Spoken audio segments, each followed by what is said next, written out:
우리 설교 제목 따라해 봅니다. 감사함으로 받으면 버릴 것이 없다. 감사함으로 받으면 버릴 것이 없다. 감사함으로 받으면 버릴 것이 없다라는 제목으로 본문 말씀 중심으로 하나님의 은혜 나누기 원합니다. 앞에 이렇게 해바라기 꽃 꽃꽂이 예쁘시죠? 예, 우리 추수감사주일 맞아서 우리 박희정 목사님 또 이렇게 수고해 주셨습니다. 너무 감사합니다. 디모데전서 이 4장에서는 그 사도 바울이 디모데에게 그릇된 가르침을 전하는 자들 그들을 주의하라고 그렇게 경고하고 있습니다. 자, 1절 보세요. 그러나 성령이 밝히 말씀하시기를 후일에 어떤 사람들이 믿음에서 떠나 미혹하는 영과 귀신의 가르침을 따르리라 하셨으니 자기 양심이 화인을 맞아서 외식함으로 거짓말하는 자들이라. 자, 후일에 어떤 사람들이 믿음에서 떠나 미혹하는 영과 귀신의 가르침을 따를 것이다. 그러니까 따르기만 할 뿐만 아니라 자기가 믿는 그것을 사람들에게 또 가르치고 전파하는 거예요.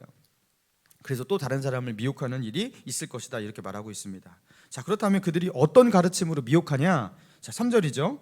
3절 혼인을 금하고 어떤 음식물은 먹지 말라고 할 터이나 이렇게 나와요.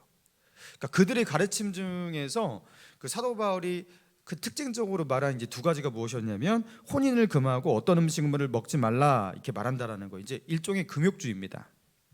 자, 혼인을 금한다. 어떤 음식물은 먹지 말라고 한다. 이런 금욕주의적인 이단적 가르침이 어디서 보통 나왔냐면요. 당시에 영지주의 이단이라고 여러분 좀 들어보셨죠? 예, 제가 이제 새벽기도 때도 많이 말한 적이 있었는데 그 영지주의 이단이라고 이런 영지주의 이단이 득세하는 상황 가운데 그들을 염두하고 한 말입니다. 이 영지주의 이단들의 주장은 무엇이냐면 그들은 영은 선하고 육은 악하다라는 극단적 이원론적 사고를 가지고 있었어요. 그래서 영은 선하고 육은 악해요. 근데 예수님께서 이 땅 가운데 육체가 되셔서 오셨잖아요. 그죠? 근데 육은 악하잖아요. 그러니까 예수님이 육체로 오심까지도 부인하는 거예요, 그들은. 그러니까 이렇게도 말했어요. 육체로 오신 것 같아 보이지만 그분은 사실 육체는 아니었다. 이런 궤변을 펼치기도 했어요. 또 육체로 오셨지만 그분의 육이 그리스도가 아니라 그분의 영이 그리스도다. 이렇게 말했어요. 그러니까 하나님에게 육이 있으면 안 되는 거예요. 왜냐하면 육은 악하고 영이 선한 거기 때문에. 그래서 이 영지주의 이단들은요, 하나님이 창조하신 보여지는 그 물질 세계, 피조된 물질 세계도 악한 게 되는 거예요. 왜냐하면 선한 거는 영밖에 없기 때문에. 그래서 이 육의 세계, 이 물질 세계는 하나님께서 결국에 악하기 때문에 나중에 멸하신다는 거예요. 심판하시는 거예요. 하나님 앞에 선한 것은 영밖에 없는 거예요. 그런 식으로 극단적 이원론적인 사고로 그렇게 보게 했다라는 거예요. 여러분, 그게 맞습니까? 아니죠.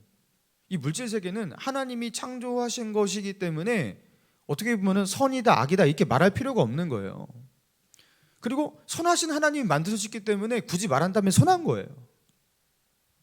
또 그리고 어떤 음식물을 먹지 말라 했습니다. 자, 이거는요, 유대교에서 이제 기독교 신앙을 가지게 된, 예수님을 믿고 기독교 신앙을 가지게 된 사람들 중에서 아직 유대주의적인 신앙을 뿌리 뽑지 못하고 그 유대주의적인 신앙을 고수하면서 믿었던 유대주의적 기독교 이단을 말하는 거예요.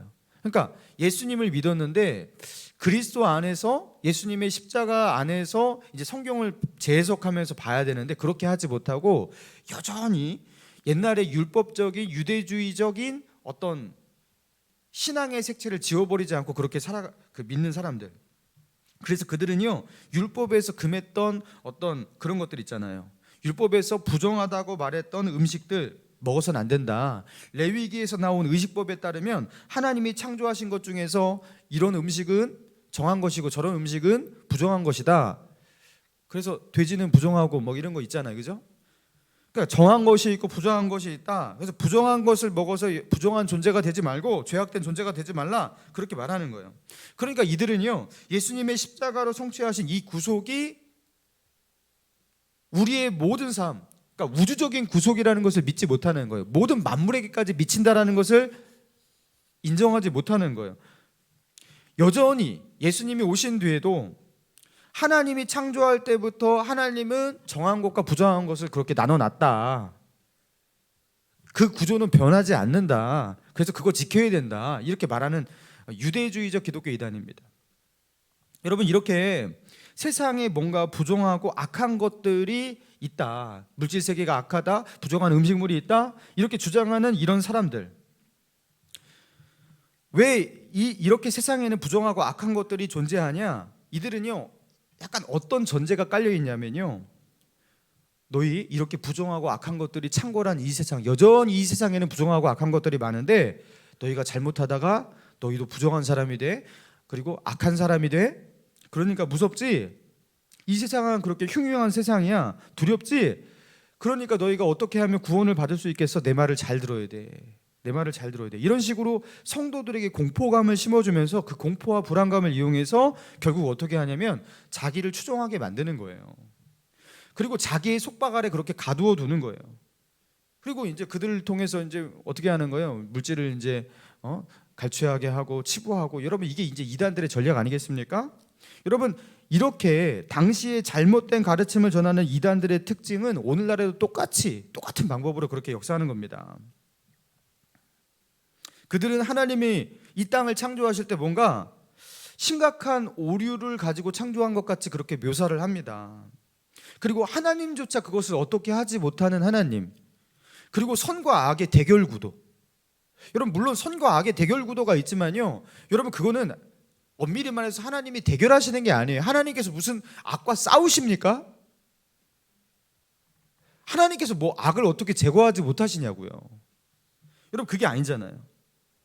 그래서 그들은요, 하나님의 그 부족함을 메우기 위해서 우리가 들고 일어나서 같이 하나님과 함께 같이 싸우자, 하나님을 내가 도와드려야 한다, 야, 이렇게 묘사를 하는 거예요. 여러분, 이거는요, 하나님의 하나님 되신과 하나님의 절대 주권을 인정하지 못하고 하나님을 격화시키는 거예요. 여러분, 신천지 이단들은 말하잖아요. 하나님은 14만 4천밖에 구원을 하지 못해요.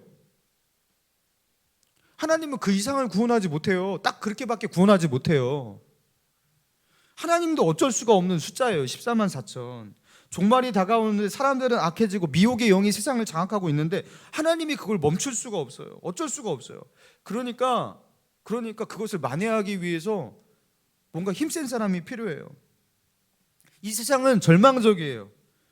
그러면서 긴장과 두려움을 갖게 하는데 그 두려움과 긴장 가운데 이 세상을 그렇게 해석하게 만들고, 그리고 그 두려운 세상 속에서 너희가 믿고 의지할 한 사람이 여기 출현했다, 그게 바로 너희 앞에 있는 바로 나다 하면서 자기를 추종하게 만드는 거예요. 두려움과 공포를 주게 하면서. 여러분, 사도 바울은 그런 이단의 전략들을 우리에게 알려주고 있는 겁니다. 세상을 그렇게 바라보는 것, 하나님을 그렇게 부정한, 부족한 모습으로, 그죠? 하나님이 뭔가 부족하게 창조한 피조 세계 같이 여러분 그렇게 묘사하는 거, 그거 잘못됐다는 거예요. 자, 그래서 우리 3절 한번 같이 한번 읽어봅니다. 시작. 혼인을 금하고 어떤 음식물은 먹지 말라고 할 터이나 음식물은,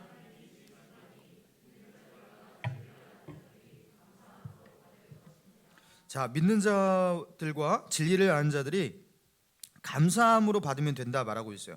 어떤 것은 정한 것, 부정한 것, 또 어떤 것은 악한 것, 어떤 것은 선한 것, 그렇게 따로 있는 것이 아니라 음식물은 선하신 하나님이 지으신 것이기 때문에 그거는 감사함으로 받으면 된다. 선하신 하나님께서 악한 것을 지었겠냐라는 거예요.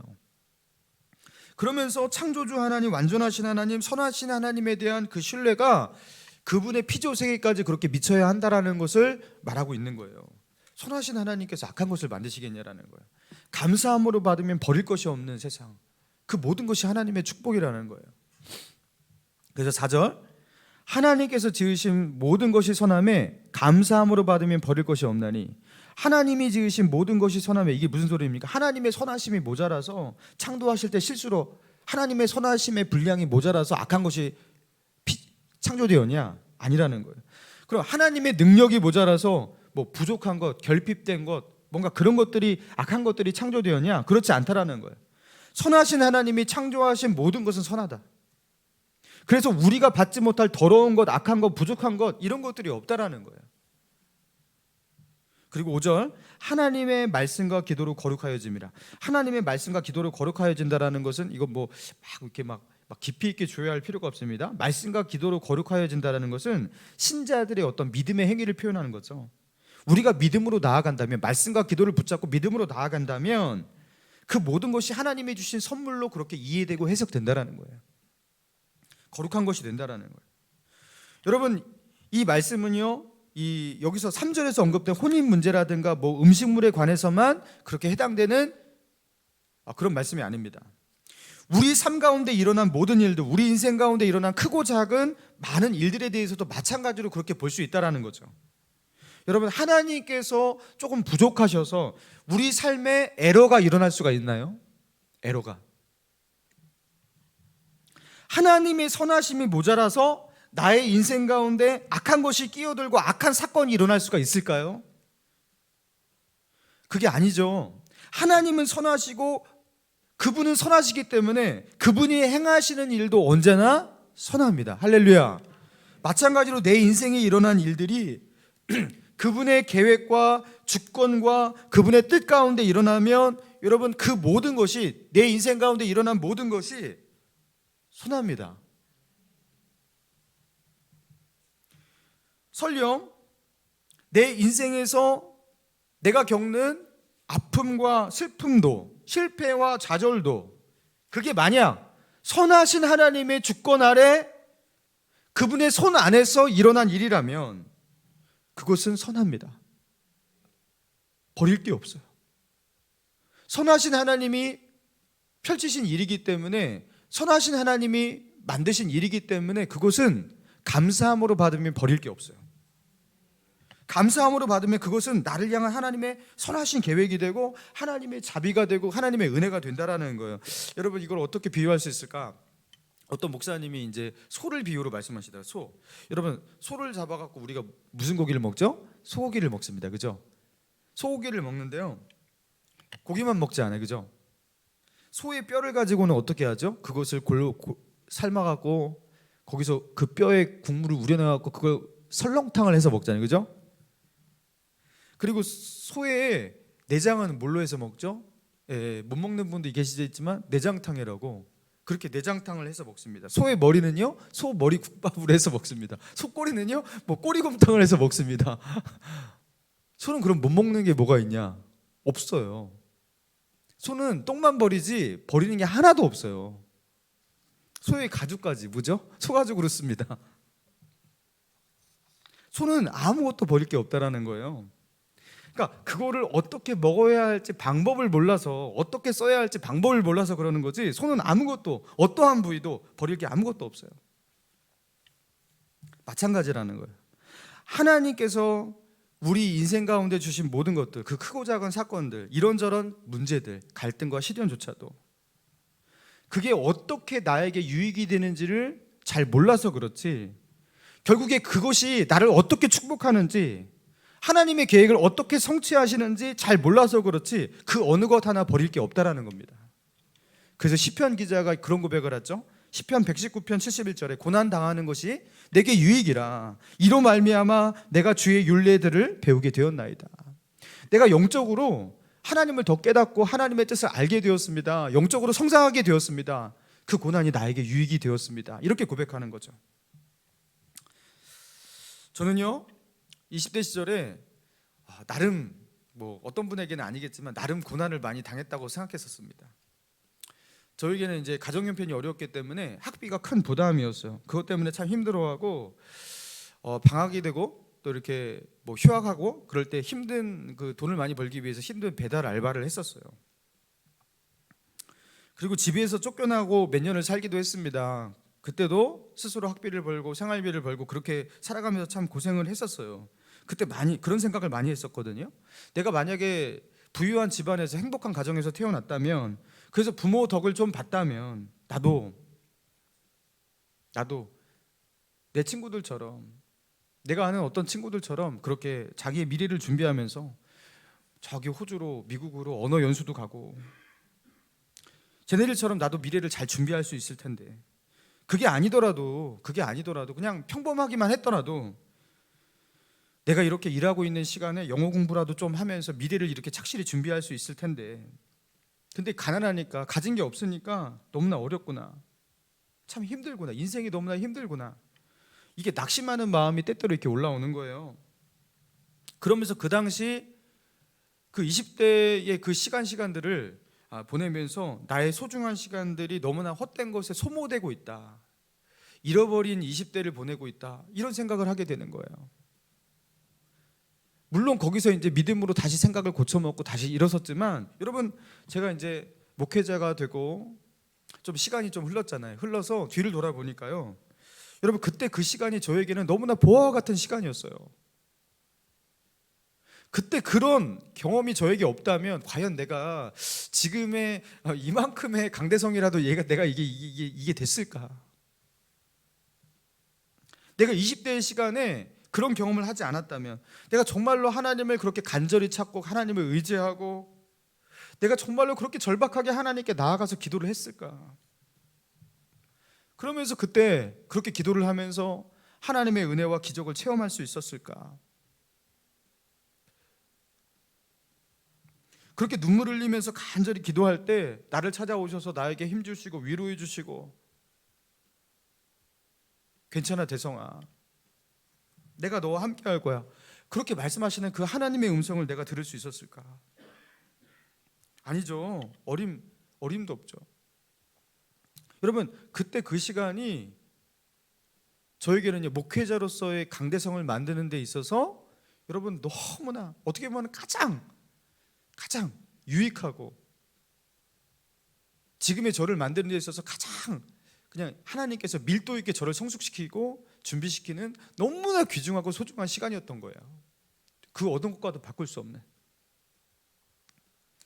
감사함으로 받으면 버릴 것이 없나니.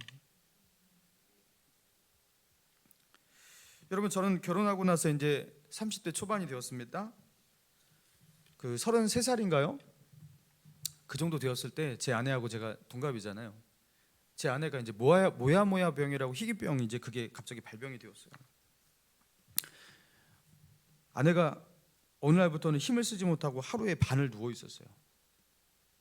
그 큰 병원 가 보니까 촬영을 해보고 검사를 해보니까 머리가 이제 그 머리로 올라가는 혈관이 이제 대부분이 막혀 있기 때문에 머리에 피가 공급되지 않아서 이제 뇌경색이 진행되고 있고, 그래서 이제 이런저런 어떤 중증 현상이 나타나고 있다고 그렇게 진단을 받았습니다. 삼성병원 의사가 당장 수술 날짜를 잡겠다고, 이런 중증은 후유증을 감안하더라도 수술을 꼭 해야 한다고 그렇게 말하는 거예요. 그래서 후유증이 뭔가 검색해봤어요.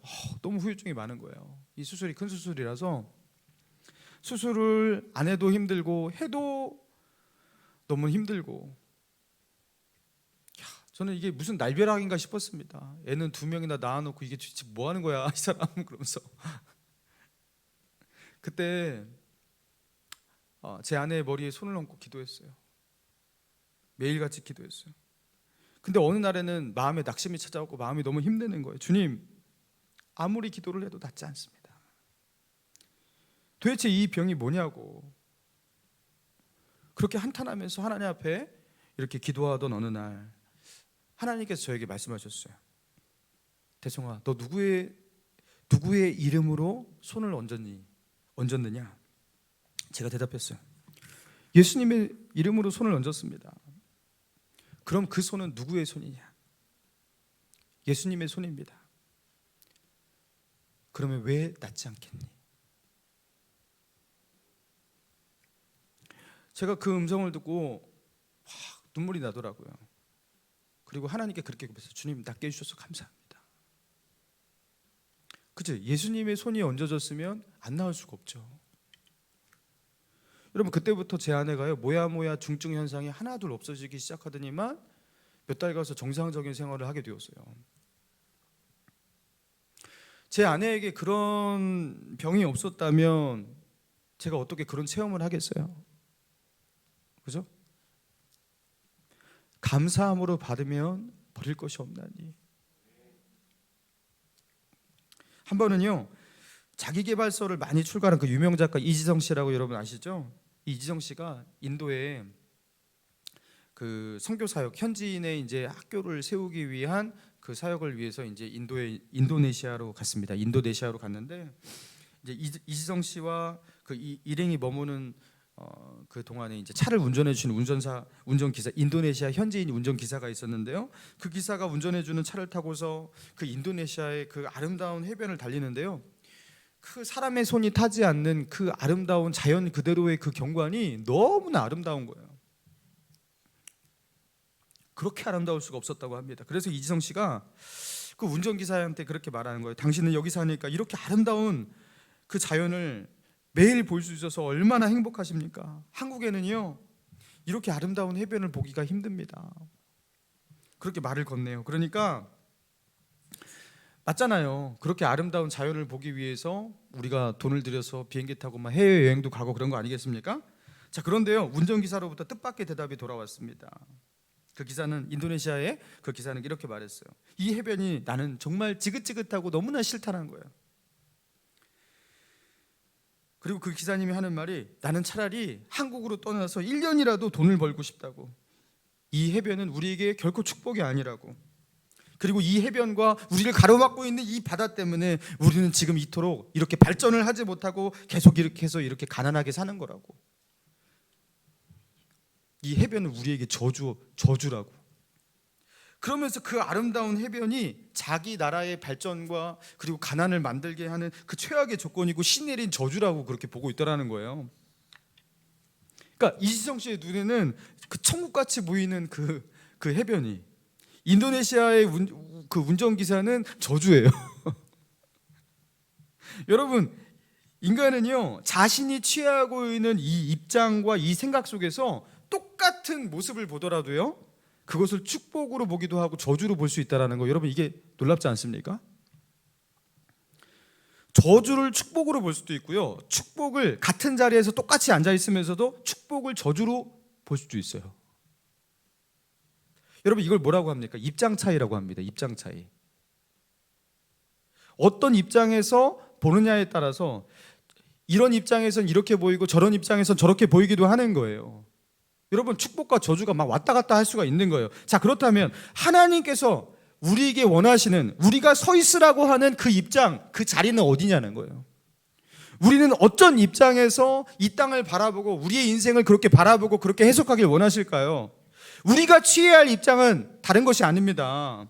피조물된 인간이 창조주이신 하나님께 이 모든 것을 선물로 받았다라는 이 입장. 나는 창조주고 너희는 피조물이다. 그리고 그 하나님은 선하신 하나님. 그래서 선하신 하나님이 선하신 손길로 나에게 이 모든 것을 선물로 주셨다라는 이 입장. 너희는 그 입장에서 떠나지 말고 그 입장 속에서 이 땅을 바라보고 너희 인생을 바라보고 그렇게 해석하라. 이거를 뭐라고 합니까? 믿음이라고 합니다.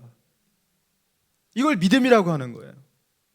세상 사람들이 이 땅을, 세상을, 나의 인생을 어떻게 평가하고 어떻게 바라본들, 이렇게 바라보고 저렇게 본다 한들 우리는 흔들리지 않고 어떻게 하는 거예요? 선하신 하나님이 베풀으신 그 선하신 계획들, 선하신 하나님이 인도하신 그 모든 것들, 심지어 내게 일어난 그 아픔도, 그 슬픔도, 그 고난조차도 선하신 하나님이 나에게 선한 것을 주셨다는 것을 믿는 믿음, 이걸 끝까지 포기하지 않는 거예요. 그리고서 보니까 선하신 하나님이 내게 베풀어 오신 선하신 하나님의 손길로 보니까 머리에서부터 발끝까지, 심지어 그 꼬리조차도 다 영양가가 있는 소가 되는 거예요. 버릴 게 없어요. 버릴 게 없어요. 여러분, 요셉이 그 형들에게 미움을 받아서 결국에 어떻게 됩니까? 형들에게 인신매매를 당합니다. 미디안 상인에게 돈 주고 노예로 팔아버렸어요. 죽이기는 그러니까 돈 주고 그냥 팔아버렸어요. 이거 최악의 사건이죠. 인신매매를 당했는데 자기의 가족에게, 자기의 형들에게 당한 거예요. 여러분, 그 버림의 상처, 여러분 그걸 어떻게 싸매고 요셉이 살 수 있었을까요? 그래, 하나님의 인도하심을 믿었다 해요. 네, 하나님이 인도하셔. 그래도 하나님이 나를 지켜주셔요. 그렇게 믿었다 해요. 여러분, 그런데 인간적으로 보자면 여러분 그래봤자, 그죠? 하나님의 인도하심을 받아봤자 여러분 노예잖아요. 애굽 땅에 팔려간 보디발의 집의 노예잖아요. 여러분, 그 노예가 하나님의 인도하심을 받아봤자 노예란 말이에요. 자유를 빼앗기고 자기의 목숨조차 자기의 것이 아닌. 여러분 거기서 하나님의 인도를 받아봤자 그게 어디서 어떻게 축복을 받냐고요. 여러분 그래봤자 노예지. 근데 성경은 어떻게 말하고 있습니까? 창세기 39장 2절에 여호와께서 요셉과 함께 하심으로 그가 형통한 자가 되어 그 주인 애굽 사람의 집에 있으니, 그러니까 노예인데 여호와께서 요셉과 함께 하심으로 그가 형통한 자가 되었다 이렇게 표현하고 있어요. 그는 형통한 자다 이렇게 표현하고 있어요. 아니 그래봤자 노예인데. 자 그래 그나마 다행이다. 형통한 노예니까. 자 그런데 그는 결국에 보디발의 아내의 일로, 그죠? 억울하게 강간 미수범이 되어서 어떻게 됩니까? 옥에 갇히게 됩니다. 주인의 아내를 겁탈하려고 했던 그 노예인데 이제 죄수의 신분까지 같이 이제 걸머지게 됩니다. 그래서 수년간 죄수로 살아야 했습니다. 여러분 그래서 하나님이 이 감옥에서도 그래도 함께 하셔. 여러분 감옥에서 그러면 하나님이 함께 하셔봤자 거기서 아무리 하나님이 축복해봤자 거기 감옥입니다. 죄수란 말이에요. 거기서 잘 되어봤자, 그죠? 그 선처를 받아갖고 형량이 좀 줄어갖고 나와요. 나와도 전과자입니다. 어떻게 더 이상 형통하냐고요. 무슨 소망이 있냐고요. 근데 성경은 어떻게 말하냐면 창세기 39장 23절에 간수장은 그의 손에 맡긴 것을 무엇이든지 살펴보지 아니하였으니 이는 여호와께서 요셉과 함께 하심이라. 여호와께서 그를 범사에 형통하게 하셨더라. 하나님께서 그 옥에서 요셉과 함께 하시는데 범사에 그와 함께 하셔서 그는 옥에서 형통했다. 여러분 죄수가 옥에서 감방에서 형통해봤자 얼마나 형통할까. 그게 무슨 복인가. 옥에서 나와야지 복이지. 최소한 이 누명을 벗어야지 복이지. 우린 그렇게 생각하잖아요. 근데 성경의 기록은요 그렇지 않다라는 거예요. 감옥에 갇힌 죄수 요셉이 형통했대요. 여러분 이게 뭘 말하는 거죠? 여러분 하나님의 축복이라는 것, 하나님의 은혜라는 것, 그것은요 노예의 신분 때문에 못 받고 이게 아니라는 거예요. 심지어 감옥 안에서조차도 감옥 아니라는 것이 하나님의 은혜를 끊어낼 수가 없는 거예요. 선하신 하나님의 손길을 끊어낼 수가 없는 거예요. 그래서 노예의 신분 속에서도 감옥 안에서도 여러분 하나님의 은혜 속에 충만히 살 수가 있다는 거예요. 여러분 이게 성경이 말하고 있는 겁니다. 내가 어디에 어떻게 있느냐, 어떤 문제 가운데 있느냐, 어떤 상황 가운데 있느냐, 그게 감옥 아니든 밖이든 어디에 있든 상관없어요. 하나님이 함께 하시면 그게 축복인 것입니다. 할렐루야. 내가 어떤 신분에 처해 있든 어떤 문제와 갈등 속에 있든 그 문제 속에서 만약 하나님이 너와 함께 하신다면 천만인이 나를 둘러치려 해도 나는 평안히 자고 누우리니 여호와께서 나와 함께 하십니다. 여러분 상황이 우리를 축복이다 저주다 이렇게 말하는 게 아니라는 거예요. 하나님이 나와 함께 하시느냐. 여러분 그래서 하나님과 함께하고 있는 요셉은 어디에 있든지 축복의 사람으로 살고 있는 거죠. 여러분 그래서 내 인생을 하나님 앞에서 성공적인 인생으로 그렇게 살아가기 위한 비결은 다른 것이 아닙니다. 다른 것이 아닙니다. 믿음을 갖는 거예요. 근데 그 믿음을 어떻게 갖는 겁니까? 그 믿음의 표현이 무엇입니까?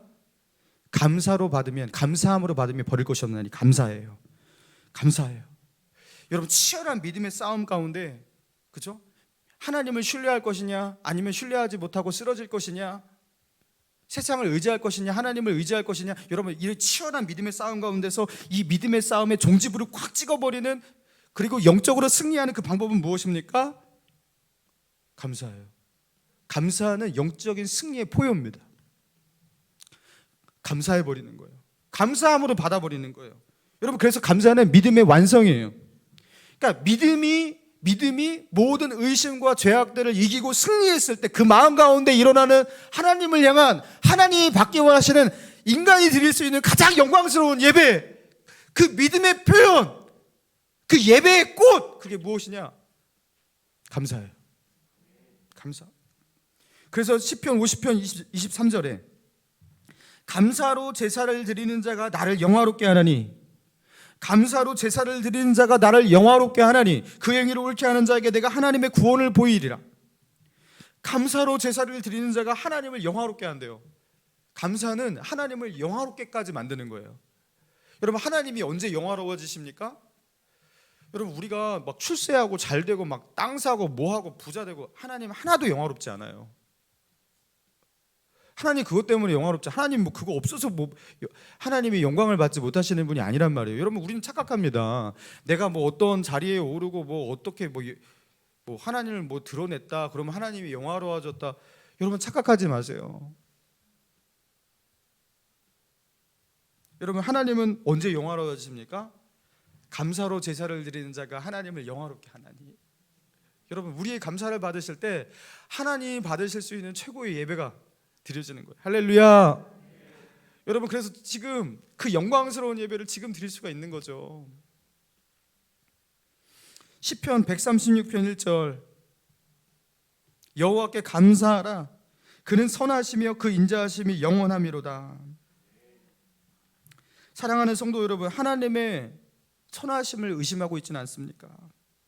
하나님의 선하신 계획과 그분의 능력이 나를 향해서 언제나 그죠? 동일하시고, 그리고 하나님의 인자하심이 나를 향해서 언제나 그죠? 가득하심을 신뢰하지 못하고, 그리고 하나님을 때로는 의심하고 또 하나님을 원망하기도 하고, 하나님이 내게 주신 것을 감사함으로 받지 못하고 이게 뭐냐고 왜 이것은 악하냐고 왜 이렇게 부족하냐고 말하면서 선하신 하나님의 그 선물을 그죠? 제대로 믿음의 입장에서 그렇게 보지 못하여서 그 선물을 제대로 이해하지 못하여서 하나님께 감사해야 할 것을 원망하고 불평하고, 여러분 그렇게 하고 있지는 않습니까?